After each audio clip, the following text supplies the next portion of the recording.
తిప్పర్తి గ్రామంలో ఉన్నాం. ప్రస్తుతం ఇక్కడ ఉన్నటువంటి భవనం మధుసూదన్ రెడ్డి గారి గురించి ఈ తిప్పర్తి గ్రామాన్ని అభివృద్ధి బాటలో పయనిస్తేందుకు ఆయన సహాయ సహకారాలు అందజేస్తూ ఇక్కడ ఉన్నటువంటి గ్రామస్తులతో కలివిడిగా ఉంటూ అతను ఇక్కడ మహిళలకు కోలాట బృందాలు నేర్పుతూ వాళ్ళకు కావాల్సిన చీరలు, అలాగే గజ్జలు, అలాగే డప్పు వాయిద్యాలు నేర్చుకునే వాళ్ళకు డప్పులు ఇప్పించి, అలాగే ఇక్కడ ఉన్నటువంటి గ్రామంలో ఒక అర్జనవాడలో ఒక గుడిని కూడా నిర్మించడానికి దాతగా ముందుకొచ్చి ఆ గుడిని నిర్మిస్తున్నారు. ఇక్కడ కొంతమంది పెద్దలు ఉన్నారు, వాళ్ళ గురించి అడిగి తెలుసుకున్నాం. చెప్పండి. అప్పుడు మా తాతలు ఎవరో కట్టిరు, చిన్నగా ఉండే. ఇప్పుడు పెద్దగా కావాలని మేమే 3 లక్షలతోనే నిర్మించుకున్నామని ఆలోచనతోనే తీసేసారు. తనకు మరి ఆ దేవత మరి కల్పించిందో తనకు ఆ మాట ఎట్లా ఆలోచనతోనే వచ్చేసి నేను కట్టిస్తానులే గుడికి, ఎంత ఖర్చు అయినా నాదే అని చెప్పిండు. సుమారుగా ఎన్ని లక్షలు అవుతుండొచ్చు? దానికి ఒక 15 లక్షలు ఖర్చు, ఎక్కువనే అవుతుండొచ్చు. కానీ ఇప్పుడు అందాలుగా చూసినా కానీ 15 లక్షలు ఖర్చు వస్తుంది. 15 లక్షలు ఖర్చు వచ్చినా తను సొంత డబ్బు పెట్టుకుంటా కానీ నేను ఎవరి నుంచి డొనేషన్ ఏం చేయను, ఎలాంటి డొనేషన్ చేయకుండా మా గుడిని కట్టేసి మీకు ఇస్తా. మా తల్లిదండ్రుల పేరుని పెట్టుకుంటాం. మా తల్లిదండ్రి పేరు బోనం జాన్ రెడ్డి కోటమ్మ. తన తల్లిదండ్రుల పేరు పెట్టుకుంటా గుడిని నిర్మించి అని తను ఆలోచన. ఇక్కడ మాకే కాకుండా పక్కన మాకు ఎస్సీ వాళ్ళు కానీ మాల వాళ్ళకు కూడా గుడి, ముత్యాలమ్మ గుడి కట్టేయడానికి మొన్ననే శంకుస్థాపన చేసిండు. దానికి కనీసమైన ఒక 5-6 లక్షలు ఖర్చు వస్తుంది, తక్కువ రాదు మామూలుగా కట్టుకున్నా కానీ. తను ఈ మాకు డెవలప్మెంట్ చేయడానికంటే ఇప్పుడు ఈ గుడికి కానీ అక్కడ కానీ ఈ డప్పులకు కానీ చాలా గొప్ప విషయం ఆలోచన వచ్చింది తనకు.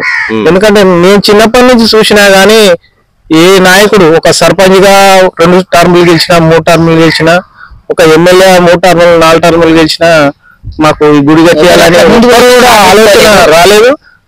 తనకు ఆలోచన వచ్చింది, ఇప్పుడు ముందుకు వచ్చి చేస్తుండు. అది తను ఇంకా గొప్ప పనులు చేయాలని మేము ఆలోచించుకుంటున్నాం. 5 సర్పంచ్ కాదు, వాటర్ నెంబర్ అయిన వాళ్ళు కాదు, ఒక్కో సర్పంచ్ కాలేదు, వార్డు నెంబర్ కాలేదు, సొంతంతోనే ఆయన పోటీ చేస్తే మీరు ఓట్లు వేస్తారా? పోటీ చేయడానికి మాకు ఏం చెప్పలేదు సార్. ఇవన్నీ చెప్తే అది ఎట్లున్నా కానీ రాజకీయాలకు అతీతంగా లేదు. చెప్పండి. ఎన్ని రోజులు బృందాలు? నెల నేనే వండిన 5కి. ఎన్ని బ్యాచ్లు అవి మొత్తం కోలాట బృందాలు? మొత్తం 5 మంది, దప్పు ఒక మనిషి, కోలాటాలు 3. ఆయన సహాయ సహకారాలు ఎంతవరకు ఉన్నాయి మీకు? మంచిగానే చేసిండు.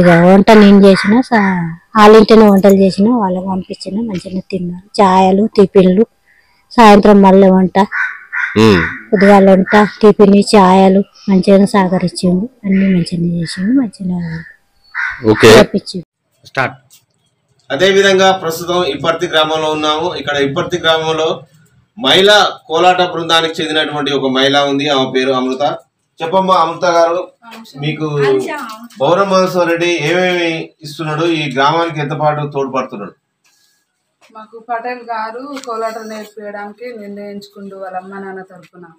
కాకపోతే ఇప్పుడు నేర్పిస్తుండు కాబట్టి నేర్పించిన తర్వాతకి మాకు జడకొప్పు నేర్పిస్తానన్నాడు. ఆ తర్వాత పూర్తిగా నేర్చుకున్న తర్వాతకి గజ్జలు బట్టలు ఇప్పిస్తానని చెప్పిండు.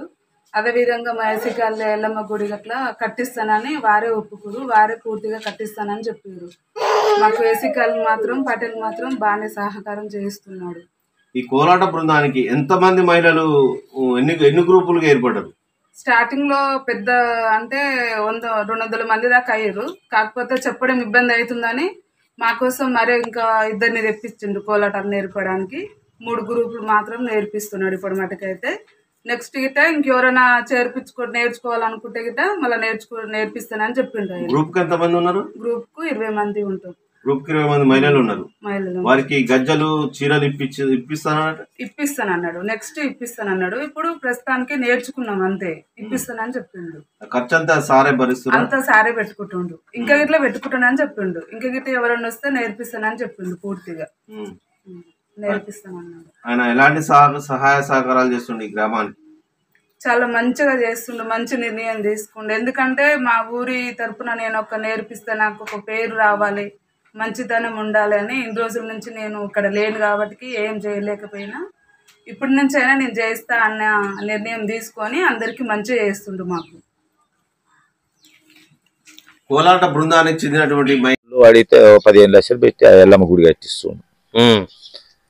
ఆ ఎల్లమ్మ గుడి కట్టించినాక వాళ్ళు మళ్ళీ మాలోళ్ళు అడిగారు. మాలోళ్ళు ఎస్సీ వాళ్ళు అడిగితే వాళ్ళకు మన ముత్యాలమ్మ గుడి కట్టిస్తాను ఒప్పుకోండు. ఇక్కడ బస్ షెల్టర్ కూడా ఆయన నిర్మిస్తున్నారు. ఆయన ఆధ్వర్యంలో ఈ ఊళ్ళోనే కట్టించిండు. ఆయన ఇప్పుడు ఆయన ఏ వ్యాపారం చేస్తుండు? ఏ వ్యాపారం ఉంది? బోర్లు ఉన్నాయి ఆయనకు. ఈ ఊరు అయినది. తల్లిదండ్రులు వాళ్ళ తండ్రి గారు ఏం చేసేది? తండ్రి స్వాతంత్ర సమరయోధుడు. స్వాతంత్ర సమరయోధుడు. ఇద్దరు తల్లిదండ్రి. అప్పుడు ఫస్ట్ ఇక వాళ్ళ తండ్రి తల్లి పేరు మీద కట్టించిండు అనుకోరాదు. ఆయన పేరు పెట్టుకుని ఊరి గ్రామాభివృద్ధికే చేస్తుండు. మంచిగానే చేసిండు. ఎవడు పెట్టలే, రూపాయి పెట్టలే మా ఊళ్ళో ఇంతవరకు. కానీ ఎవరు చేయలే. వ్యాపారం ఆడే చేసిండు. మంచి పేరుని చేస్తుండు అని చెప్పే ఉద్దేశంతో సరే మంచిదని ఇక ఎవరు ఆపదున్నా అడిగితే సరే మంచిది కట్టిస్తాను ఒప్పుకోను. ఎవరు ఒక రూపాయి పెట్టిన ఆయన ఒక్కడే సొంతగా కట్టించిండు అన్ని. ఎవరు సహకారం లేదు, ఎవరు కట్టించింది ఏం లేదు. గ్రామాభివృద్ధికి అయితే పాటు పడుతుంది అంతే. ఓకే. రచ్చబండ కాడ బస్ స్టాండ్ కట్టించుండు. ఇప్పుడు ఎల్లమ్మ గుడి కట్టిస్తుండు. డప్పు దరువు నేర్పించుండు. ఏసీలకు మన మన ఇది డప్పు నేర్పించుండు. కోలాటం నేర్పించుండు. ఇంకా మాకు భజన భక్తులకు మీరు కూడా ఈ రోజు రాలవారి కాడ మీరు భజన చేయండి. మీకు ఏమి కావాల్సిన మధ్యలో తాళాలు హార్మోన్ అన్ని ఇప్పిస్తా అంటుండు. మేము కూడా ఆయన మాట ప్రకారం మీరు రోజు వచ్చి భక్తి చేస్తాం, మన భజన చేస్తున్నాం రాములవారి గుడిలోనా. ఇంకా మీరు ఇంకా ఏం చేయాలన్నా కానీ ఇంకా నేను ముందుకు వచ్చి నేను మీకు ఏ ఖర్చు లేకుండా మీరు చేస్తున్నాను అంటుండు. మేము కూడా భజన రోజు చేస్తూనే ఉన్నాం. ఇక మీకు దానికి సంబంధించిన మధ్యలో తాళాలు హార్మోన్ కూడా ఇప్పిస్తా అంటుండు. ఈ ఊరు ముత్తాలమ్మ కట్టిస్తా అంటుండు. ఇప్పుడు మాది వాళ్ళకు ముత్తాలమ్మ కట్టిస్తూనే ఉండు. మాలలకు కట్టిస్తుండు. మాది వాళ్ళకు మన ఎల్లమ్మ గుడి కట్టిస్తుండు. ఇక్కడ బస్ స్టాండ్ కట్టించుండు. ఏదో సార్ మంచి పనులు చేస్తుండు. మాత్రం గ్రామాభివృద్ధికి తోడ్పడుతుంది. అసలు ఆయనే దేవుడు అనుకోవాలి. ఆయనే సార్ మంచి అసలు ఊరికి అటువంటి ఉండడమే మా అదృష్టం అనిపిస్తుంది. ఇవాళ రేపు ఒకటి తింటారు ఇంకేడంగా వస్తుందని నూరు తెరుచుకుని ఉంటూ కానీ మరి ఆయన మాత్రం అటువంటి కాదు. సరే ఆయన మాత్రం ఎవరి కాడ మాత్రం ఇప్పటిదాకా మా తెలివి వచ్చిన కాంచి మంత్రి ఎవరు పెట్టలే. బోనం మర్సద్ రెడ్డి పెట్టినంత పెట్టుబడి ఇప్పటిదాకా ఏ సార్ పెట్టలే, ఎవరు పెట్టలేదు సార్. నాకు బోనం మర్సద్ రెడ్డి ఇప్పటిదాకా పెట్టుబడి ఇప్పుడైతే ముందుకు వచ్చిండు. తదుపరి ముచ్చట మాకు తెలియదు. ఇంతవరకు సార్ మా మిస్సెస్ మాజీ సర్పంచ్. మా గ్రామంలో ఇప్పటి వరకు ఎన్ఆర్ఐలు కానీ పెద్ద పెద్ద ఇంజనీర్లు కానీ ఉన్నారు. ఊరికి ఎలాంటి అభివృద్ధి కార్యక్రమాలు చేపట్టలేదు.